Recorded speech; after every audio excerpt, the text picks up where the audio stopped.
So there's a couple of things I wanted to do a knitting chat about. One was I kind of want to do a knitting hot takes video, a controversial knitting opinions video. Problem is I am such a people pleaser and I hate the thought of upsetting people with my hot takes. But the thing is, I don't think I even have hot takes. They're all pretty lukewarm takes. Some of them are probably even cold takes. So I don't really think I have any controversial opinions. There are controversial topics that I can talk about and give my opinion. I don't think my opinion is controversial. I like to think my opinion is pretty reasonable, but who knows until I give them and hear your opinions on them. But first, if you're new here, hi, I'm Beth. I am a fibre artist, knitter, writer, and all-round creative person, and I make videos all about creativity and the mindfulness and magic of making. And I hope you'll join me for today's crafting adventure. So anyway, what I'm knitting today is the Marzipan Pullover by Sari Nordlund. I'm getting quite far with it now. I'm actually nearly at the point where I want to bind off. I'm at the bottom ribbing for the hem, and it's actually nearly done, but I saw this hack on Instagram. I don't remember who by, but instead of having to get out the measuring tape every few rows, put a chain of stitch markers, the length that you want your ribbing to be, and then you can just easily see whether or not you are where you want to be. And I think I am actually, because I think if I stretch that, I needed to get halfway through the orange marker, and if you stretch it a little bit, I am pretty much halfway, maybe more than halfway. So actually I might start binding off now, or maybe I'll do one more row and then bind off. Not sure. You know what? I think that looks long enough. I'm going to undo the few stitches I've done in this round and then start binding off. So yes, I'm binding off the body of my Marzipan Pullover. I'm excited. Typically, just as the weather's starting to get nicer. That's just always the way it goes with me. The things are never done at a seasonally appropriate time. Never. But, then again, it's England. It might, the weather's all over the place all the time. So just because it's spring going into summer does not mean I won't have time to wear this. But of course I do still have sleeves to knit, so may well be just about done in time for autumn. Depends how much I procrastinate the sleeves, right? Alright, so knitting hot takes. We all have opinions on our craft. And some of those are more controversial than others. And I suppose these are more my opinions on topics that I know can be controversial in the knitting, crafting, fibre arts world. I personally don't think my own opinions are very controversial, but we shall find out, and I am scared. Please be nice in the comments if I do say something controversial. One quite controversial topic is fibre content. We're going in the deep end. A lot of people are very opinionated about fibre content. Some people on the side of, don't tell me not to use acrylic because it's plastic and it's harmful to the environment, blah blah blah. And then other people going, how dare you use acrylic, blah blah blah. And the thing is, yes, acrylic being plastic is harmful to the environment, and I don't like that. But also, I'm not gonna, if someone's using acrylic because it's cheap and that's all they can afford, I'm obviously not gonna go after them. And also, it's such a personal thing, right? It's such a tactile hobby. Like, personally, I don't really like acrylic. I'm not a big fan of it. That's my personal opinion.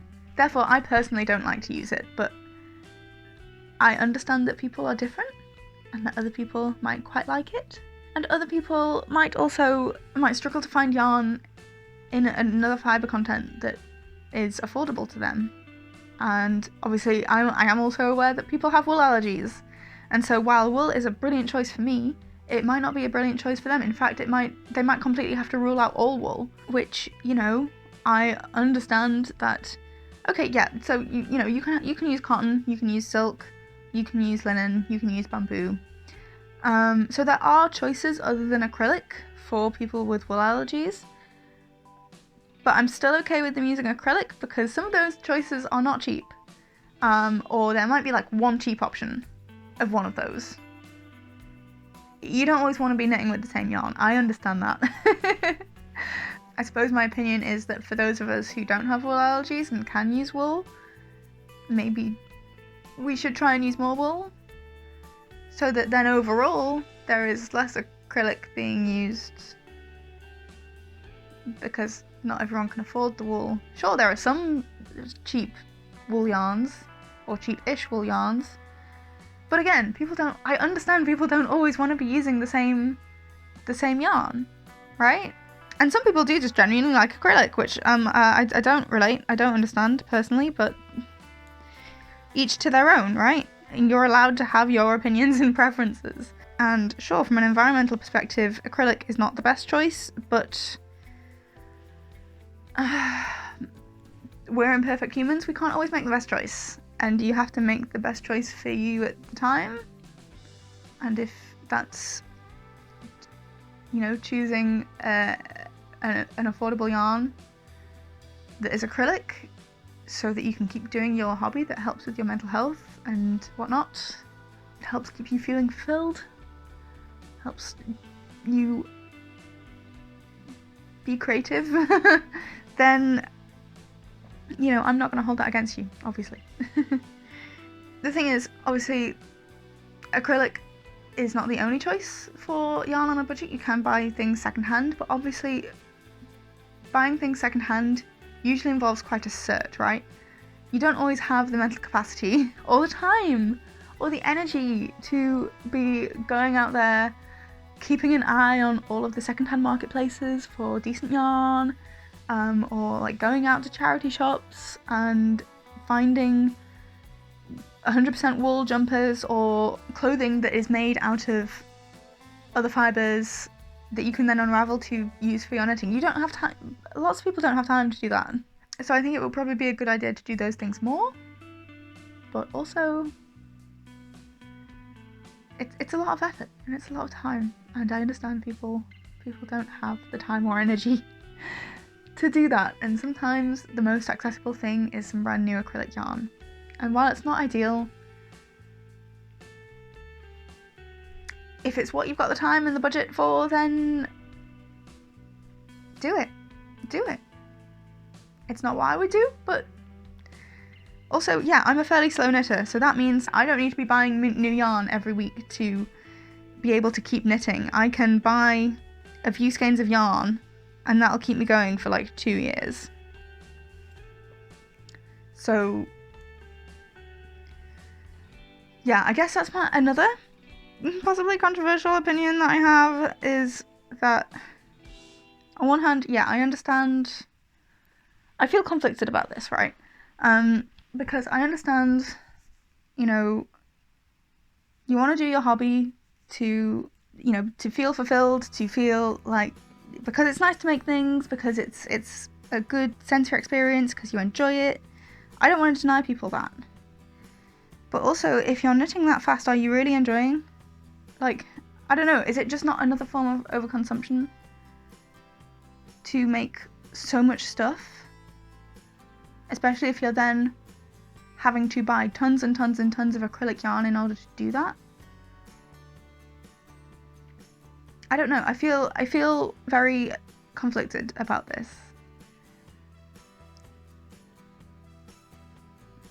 Because I don't want to tell people not to knit.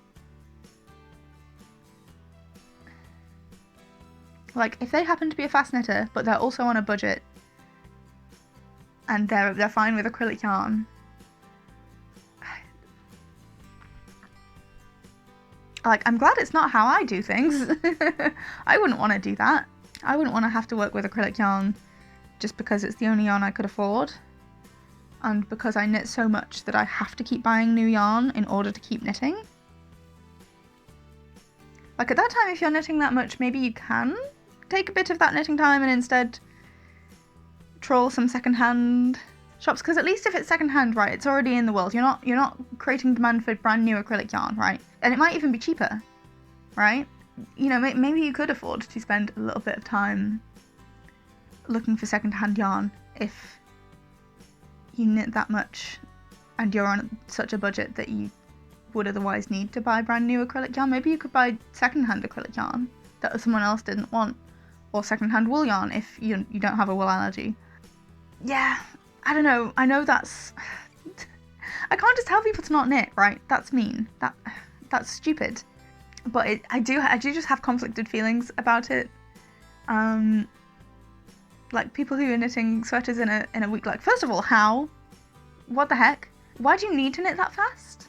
What's so bad about being in the moment and taking it slow? To me, it's meant to be about mindfulness, right? It's something that you do to help stay in the moment, so I just don't understand. I just don't understand. I'm not saying you're wrong, and I'm not saying you should stop. I'm just saying I don't understand. Whatever you're getting out of the hobby, it's not what I'm getting out of the hobby, because yeah, how are you then also not overwhelmed with the amount of finished objects you have? Unless you're giving them away, which is fine, which is wonderful, which is well done. Like, if you're, like, knitting so much stuff and then giving stuff to, say, charity or to friends or whatever, like, great. Wonderful. From that perspective, I can't criticize you at all. I get that. I get wanting to knit lots, and I get it if you then go, right, okay, I have no need for this, so I'll give it to someone. Great, wonderful. I think for me, like, knitting it's all part of the, like, kind of slow fashion, appreciating what you've made, putting in that time and effort. Like, yeah, you're still putting in the effort. The time is quite different. Like, I don't know, are people just sitting and, like, literally knitting all day, like, doing nothing but knitting all day? What else? Do you have jobs? Do you study? Do you have families? Do you have friends? I'm just confused. I'm just confused how people manage to knit something so fast that they end up having so many finished objects. And,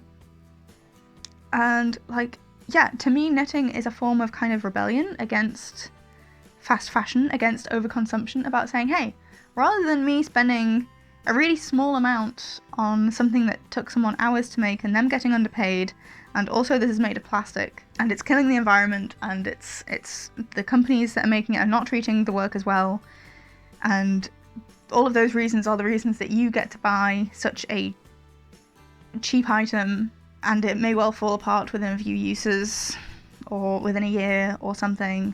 You know, this is, to me, knitting and making my own clothes is a rebellion against that. So doing it slowly and appreciating the process and choosing quality materials, for me, is part of the enjoyment of that.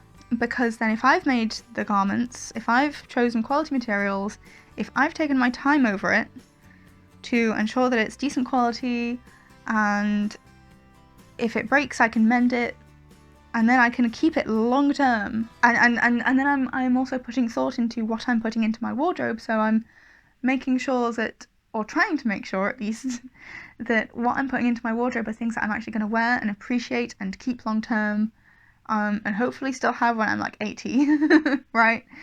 Or can give to children or grandchildren or nieces or nephews or friends' kids when I'm done with them, or friends when I'm done with them, right? I'm trying to create this kind of long-term thing that is the, like, antithesis of fast fashion, the opposite of fast fashion. To me, the hobby of knitting it embodies slow fashion and all the opposites of fast fashion, of cheaply made, quickly made, with poor materials, with underpaid workers. I'm trying to do the opposite of that, right? So I just don't understand when people are, you know, buying cheap yarn to make something in a week, like churn it out in a week. Like, dude, calm down. Calm down. You don't need to do that. You just don't need to do that. Like, but also, if it makes you happy, I can't tell you not to do that. You see why I'm conflicted? So, okay, maybe this was a hot take. Maybe this was a very hot take. Maybe that was controversial. But also, I'm not going to tell you to stop doing that if that's really what you enjoy. I'm just saying, like, I don't get it. I personally don't get it. It's not for me.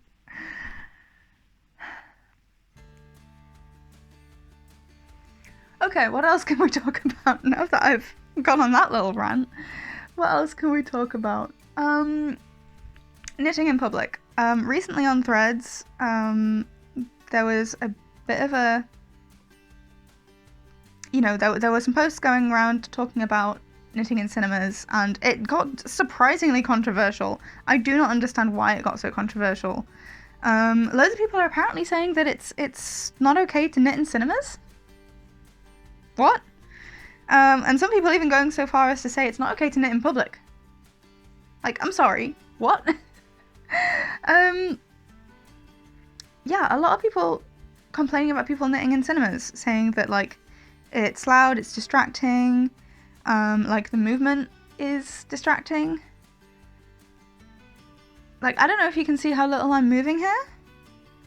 Now, obviously, I understand when other knitters are, like, you know, confused because, like, it's dark, and how do you do that? So, like, when I knit in cinemas, so I am on the side of people who knit in cinemas. I knit in cinemas. Obviously, I'm gonna be on the side of people who knit in cinemas.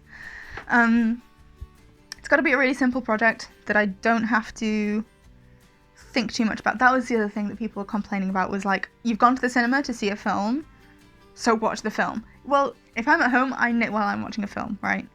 It helps keep my hands busy.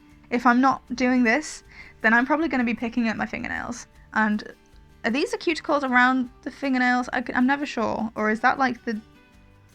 I don't know. I'm picking at the skin around my nails. I'm probably messing with my hair. And the thing is that I can absolutely pick at the skin around my fingernails to the point that it bleeds. So that's not what we want. I don't find that knitting distracts me from the film. I knit while I'm talking to friends as well. I knit like in the pub while talking to friends. It doesn't distract me. At least if I've picked the right project, it doesn't distract me. In fact, it helps me concentrate. I just can't sit still with my hands completely still for like an hour or two. I'll go crazy. I feel like I don't know what to do with myself. I can't fully concentrate. If I have snacks, I'll just end up sitting and eating all of them just because my hands are like, hello, can we do something? Maybe, you know. And if people were to find it distracting, I would, if they asked me to put it down, I would put it down. But I really don't understand. Like, it's dark, and also my knitting is here in my lap. I'm not holding up like this. I'm not going, look, everyone, I'm knitting. Look, I'm knitting. Look at my knitting. I'm not doing that. I'm doing these. I have it in my lap. Ooh, better pull my top up because I'm showing my bra. You know, I have it in my lap, and like, I don't know about you, but I never look in other people's laps when I'm in the cinema. I can't even, like, unless I crane my neck at a really weird angle, I can't see other people's laps apart from maybe like the person either side of me. The person in front of me, I can only see the back of their head. I can't see what's in their lap. And I don't want to see what's in their lap. I don't care. Why do I care what's in their lap? So yeah, it's in my lap. I'm doing these tiny movements. I'm obviously trying to keep it even, like, knitting isn't particularly loud, but I'm obviously trying even harder in a cinema not to make it make noise, because I am aware that people are here to watch a film and they want to hear the film. And like, occasionally I will raise it up here if I need to see, but I try to avoid bringing projects where I would need to do that a lot. So like, ideally something in garter stitch or stockinette in the round is what I would try and bring, so that I then don't need to look at it, because ribbing I obviously often need to check, oh, is this a knit or a purl? And sometimes I can feel it and sometimes I can't, but yeah, for the most part I'm knitting via feel. Got to remind myself not to go on autopilot. We don't want to just knit across the row. I'm trying to bind off here. So yeah, that's my opinion on knitting in cinemas. I think you should be allowed to knit in cinemas. I don't see why it would be distracting to other people, but obviously if it was, I would stop if somebody asked me to, but I don't see why anyone would know. Sometimes I've been knitting in the pub with friends and talking to them and knitting the entire time, like above the table, like not hiding it, and they don't even notice. They don't even notice. So like, why they would notice when they're not facing towards me? They can't see easily what's in my lap. It's dark. And we're all focused on the thing on the big screen in front of us. I don't see why anyone would notice. I really don't. But yeah, if someone asked me to stop knitting in the cinema, I would. Would I feel defensive about it? Knowing me, yes, because I unfortunately do get defensive about these kinds of things. I'll be like, but I'm not doing any harm, blah, blah, blah, blah, blah. And I'll feel stupid and hurt about it, but I would feel annoyed about it, but I would stop. Okay, time for another controversial opinion.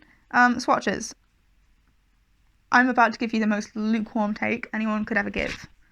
Some people obviously are diehard about knitting swatches. Some people think it's ridiculous that people are diehard about knitting swatches and say do what you want, and then the people who are diehard about knitting swatches get all up in arms about the fact that they wouldn't swatch. My take is do what you want. My take is if it's a sweater, I personally will do a swatch most of the time because I want the sizing to be right. But if it's a shawl and I don't need the sizing to be right, I'm not swatching. I'm absolutely not swatching for a shawl. No way. No way am I swatching for a shawl. Something that I do like about swatching is that you can test out your colour options. You can see what it's going to look like in the colour, see if you like it. You can kind of practice the knitting pattern in the swatch. So I like those things about it. For me, I guess it is kind of more of a, like, you start a project, you knit a swatch, if it's a sweater or a pullover or whatever. Otherwise, yeah, I completely relate to people wanting to skip that step because they just want to start the project. I understand. With this one, actually, I knit a swatch and then I left it so long that I forgot what needle size I used. But I decided to assume that it was the needle size suggested in the pattern, and I had a feeling it was too small. So I just sized up and I've just kept trying it on. I haven't blocked it yet, but this is not super washable, so it won't like grow too much. So I'm just going to try not to let it grow too much when I block it. Is it slightly rogue? Yeah, but I didn't want to swatch again. Because I'd done it and then I'd forgotten what needle size I used, so then it was useless. Yeah, but basically my opinion with swatching is you do you. Do what you want. I don't care. If you would rather knit a sweater that doesn't fit you than knit a swatch, then fair. Okay, fair play to you. If that's what you'd rather do, fair. If you'd rather knit 10 swatches to get the right size, okay, sure. I don't want to knit 10 swatches. I'll knit 2 maybe, at a push. I'll definitely knit 1. Normally, most of the time, some of the time. If you don't mind frogging the whole project or giving it to someone who it does fit, then that's fair to you, and I don't see why the people who are diehard swatchers should complain about that. Like, it's your project. It doesn't hurt them if you are happy to do that. I don't understand why people get so up in arms about it. Like, yeah, okay, if you want to swatch every time, you swatch every time, great. I don't understand people judging each other so harshly. Anyway. What else can I talk about? Maybe I should call it there. How long have I been filming? Let me check. Okay, we're on 26 minutes. That's probably long enough, isn't it? But I still have some bind off to do. And I will probably cut some of that out. I've probably repeated myself a ton of times and said about 1 billion ums, which will be annoying. I'll have to cut them out because they're annoying. Oh, I remember another controversial opinion I have. So many of the popular knitting patterns I find are very, how do I put this? Basic. And like, that's fine. I understand going for a simple, minimalist, basic look. You need some good basics in your wardrobe, right? I understand why people want to knit them. What I don't understand is when designers are coming out with new basics, new designs for basic patterns. They're like, oh, this new thing that is like this and like that. I'm like, okay, hasn't that been done before? That looks like it's been done before to me. So what makes this design new? And I'm sure, like, if I were to actually do the design and compare it to similar designs, I'm sure there would be enough difference to make it original. But I'm still just a bit confused. Like, when they're like, oh, this new design, I'm so excited for this new design, and I'm writing up the pattern, I'm like, yeah, but it looks the same as so many other patterns. I can't get why you're excited about this and why it needs to be a pattern. Like, if it's that basic, people can probably figure it out on their own. At least, relatively experienced knitters can figure out. Having said that, the first cardigan I ever knit, I did it without a pattern. I made it up myself. The funny thing is that part of the reason I wanted to do this, well, part of it was that I couldn't find what I had in mind. The other reason was that I didn't want to learn how to read knitting patterns, but then I was like, oh, maybe I'll look at some examples of cardigan patterns to figure out how this is done. because I wasn't sure. I was like, do I start with a small amount here and then expand? Do I just do a square? Do I need to do underarm shaping? What do I do? And so I looked at some patterns for examples to get an idea of what other people do, and I ended up learning to read knitting patterns as a result of doing that. When part of the reason I didn't want to use a knitting pattern was that I didn't know how to use knitting patterns and they looked scary and I didn't see the point. Because I was like, I can just figure these things out. Why do I need a knitting pattern? And obviously now, having done that, I realise that the reason I want a knitting pattern is not because I can't work it out myself. It's because I don't want to work it out myself. You know, doing patterns takes maths. I could figure it out myself, probably, with some trial and error, with some maths. But I don't want to. I want someone else to tell me what to do so I don't have to think about it. Because I could think about it, but I don't want to. I want the instructions given to me. Anyway, so... But yeah, when the patterns are so similar to each other, when like it's like the same shape but there's a stripe, I'm like, I can figure that out so easily, how to add a stripe to a sweater in this basic shape. Yeah, it's not... Because yeah, as I said, the thing about patterns is not that they're super original and I'm like, oh, I could never figure out how to do that because it's so original and it would be so difficult to work out on my own. It's like, no, I could figure this out, but I don't want to figure this out. So I understand wanting to knit basic patterns, right? I understand paying money to buy a very basic pattern so that you can knit it, because you don't want to figure it out. I understand that. I guess what I don't understand is a designer working out how to make something that's pretty basic, that there are plenty of similar things out there, and then they go, yes, this is original enough to be a new design, and I'm excited about this new design, and then all the testers are like, oh, a new design, and I'm like, but how new is it really? How new is it really?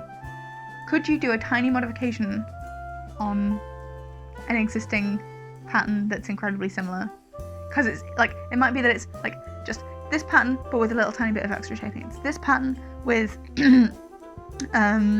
like vents on the side. It's this pattern combined with this pattern.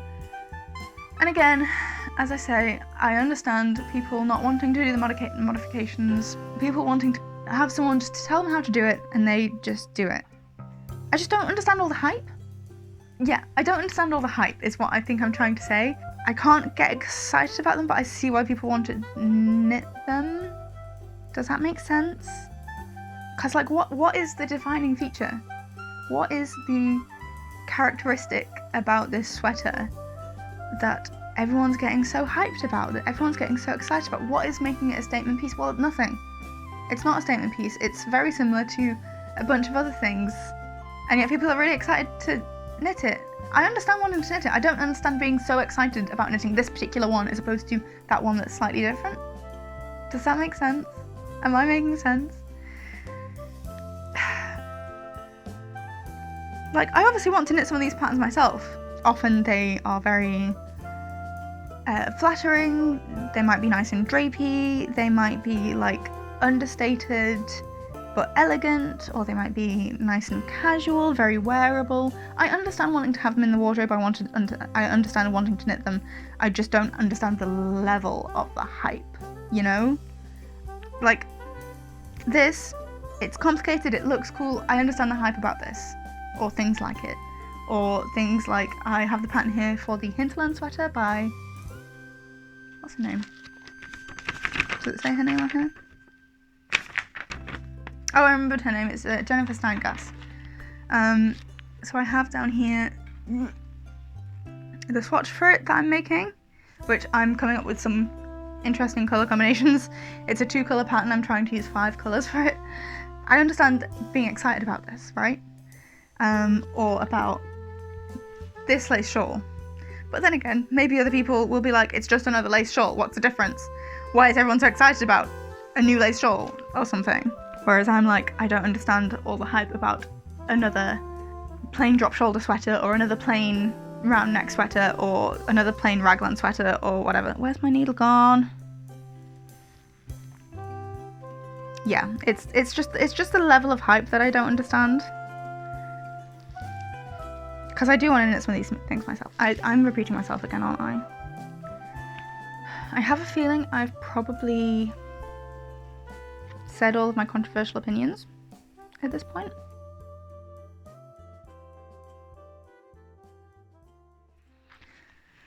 Oh, I hope this video doesn't get too much hate, because I can't take it. My fragile, insecure heart can't take it. If everyone hates me. Like, I understand if you disagree with me. You can disagree with me. Just please be nice about it. Please just say, I disagree, and move on. Thanks. I mean, if you can tell me why you disagree, that would be great. Like, let's have a discussion. Like, if you are someone who knits, like, a sweater a week or something, or if you are someone who likes acrylic yarn, tell me about it. I want to hear it. I want to hear it. But just please be nice about it. Please don't yell at me. I will cry. If you are someone who, like, does want to think the things I've complained about in this little rant, please know that, like, I probably wouldn't say anything to your face. I would be like, okay, sure. If you want to knit 10 sweaters a week in acrylic yarn, I'm just not going to say anything. Like, in my head, I'm not agreeing with you, but I'm not going to say anything. I'm not going to be mean to you about it. It's all kind of like live and let live, you know? I don't want to cause drama, she says, making a controversial knitting opinions video.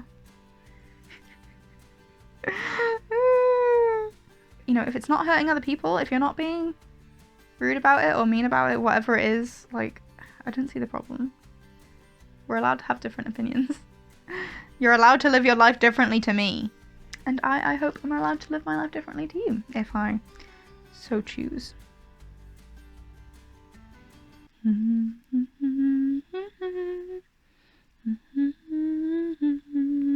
Here we go. Here we go. One more stitch. I thought of another controversial opinion, but we don't have time to get into it. So let me know if you want a part 2. Let me just pull this through. Da, da, da, da.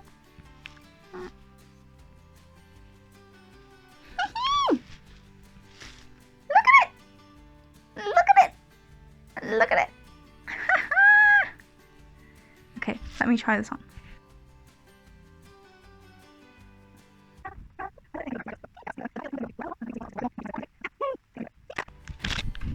Forgot my microphone. I've just been saying all these things without my microphone. I don't know if you could hear any of them. Anyway, right. Yeah, I think this is perfect.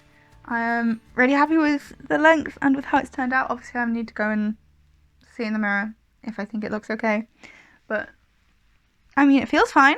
It feels good. This will be folded in eventually, but not right now, obviously. Yeah, I love it. Alright, thank you so much for watching. I hope you enjoyed this video. If you did, please give it a like and tell me what you think of all the things I talked about in this episode, but please be nice. If you enjoyed this video, here are some others you might like. If you haven't already and you would like to, please do subscribe, and in the meantime, happy crafting and have a great day. Bye.